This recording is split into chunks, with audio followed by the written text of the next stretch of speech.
Mike was tired of the long drive home. Every time he visited his parents in Nevada, the journey back to Montana took a solid 2 days with an overnight stay. As he studied the map spread across the hood of his old Ford Bronco, his finger traced a thin line cutting through a massive forest. This route would save him almost 300 miles. "You're not thinking of taking Forest Route 16, are you?"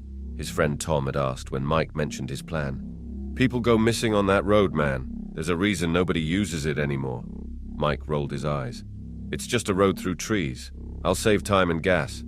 All the gas stations closed years ago. It's at least 400 miles of nothing," Tom warned. "I'll fill up extra containers. The Bronco's tank plus 3 jerry cans should be more than enough," Mike replied, already calculating the gallons needed. Tom shook his head. "Whatever, man. Don't say I didn't warn you." Now, as Mike pulled away from the last gas station before the forest, 5 red containers sat securely in his cargo area. The year was 1987, and his Walkman batteries were fresh. He had snacks, water, and a full tank. What could go wrong? The entrance to Forest Route 16 came with little fanfare, just a weathered sign and a sudden transition from open highway to a tunnel of towering pines. Mike checked his watch, 10:30 a.m. If all went well, he'd be through before dark. 3 hours in, Mike noticed the radio stations fading to static one by one. He switched to his cassette tapes, humming along to Springsteen as the forest grew denser.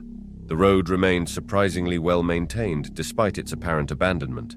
At hour 4, he saw the first person since entering the forest, a tall, thin man with his thumb out, standing beside the road. The man wore jeans and a flannel shirt, nothing unusual except for the fact he was out here in the middle of nowhere. "No way," Mike muttered, pressing on the gas slightly. Everyone knew picking up hitchhikers was dangerous. Serial killers used this trick. He drove past without slowing. The road continued to wind through identical stretches of forest. Mike began to feel uneasy about how similar everything looked. His map showed the route as mostly straight, but he'd been making turns for hours. When he checked his fuel gauge, it showed half a tank, lower than it should be. The Bronco was burning gas faster than normal. Still, with his extra containers, he had enough to make it through. 2 hours later, as the afternoon light filtered through the trees, Mike spotted another hitchhiker. As he got closer, his stomach dropped. It was the same man, same flannel shirt, same jeans, same tall, thin frame. What the hell? Mike slowed but didn't stop. How could the same hitchhiker be hundreds of miles ahead of him? Unless he'd been driving in circles. Mike checked his compass. The needle spun wildly, never settling on a direction. His watch said 4:30 p.m., but the position of the sun seemed wrong. When the fuel gauge dipped to a quarter tank, Mike began to worry. He'd driven for nearly 6 hours, but hadn't reached any landmarks mentioned on his map. No ranger stations, no crossroads, no signs of civilization. An hour later, the hitchhiker appeared again. This time, Mike stopped. "Need a ride?" he called through the passenger window, trying to hide his unease. The man smiled, revealing perfectly straight teeth. "That would be mighty kind of you." As the stranger settled into the passenger seat, Mike noticed he carried nothing. No backpack, no water bottle, nothing. "I'm Mike. Where you headed?" "Same direction as you, I expect," the man replied. His voice was soft but somehow wrong, like someone trying to mimic normal speech. "Do you know how much farther until we're out of this forest?" Mike asked, trying to sound casual.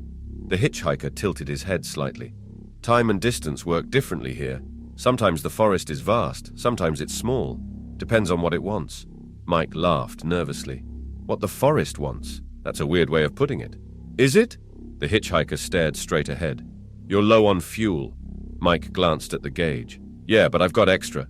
"It won't be enough," the man said simply. They drove in uncomfortable silence for several minutes before Mike tried again. "So, you live around here?" "I am of this place," the hitchhiker replied. "That's not really an answer," Mike said, growing irritated. The hitchhiker turned to look at him. "How many times have you passed me today, Mike?" A chill ran down Mike's spine. "Just twice, I think." 7 times, the hitchhiker corrected. "You just didn't notice the other times." The fuel warning light came on. Mike pulled over and refilled the tank from one of his containers. The hitchhiker watched silently. Back on the road, the conversation grew stranger. "The others who came before you," the hitchhiker said suddenly. They all thought they could pass through quickly too. What others? The missing ones, the ones your friend warned you about. Mike's hands tightened on the steering wheel. How do you know about that? The hitchhiker smiled again. The forest remembers everything. It's been waiting for you, Mike. It's been calling you for years. What are you talking about? Mike demanded, his heart racing. Don't you remember? You've been here before.